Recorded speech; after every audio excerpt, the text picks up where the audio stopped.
మనం ఉదయం నిద్ర లేవగానే మన పళ్ళు తెల్లగా క్లీన్గా ఉండాలంటే, గొంతు క్లీన్గా ఉండాలంటే ఈ విధంగా చేయాలండి. ఏ విధంగా అంటే ఇదిగో చూపించండి.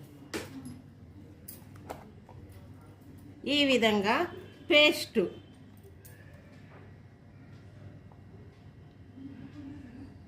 వేసుకుని దాని మీద ఉప్పు వేసుకోవాలి. ఇట్లా ఉప్పు వేసుకుని బ్రష్ చేయాలి.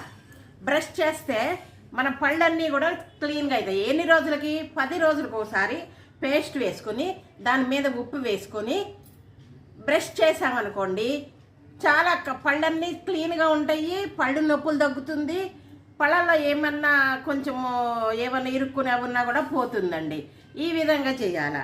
రెండోది గొంతు అంటే ఇదిగో ఈ విధంగా నీళ్లు, గోరువెచ్చని నీళ్లు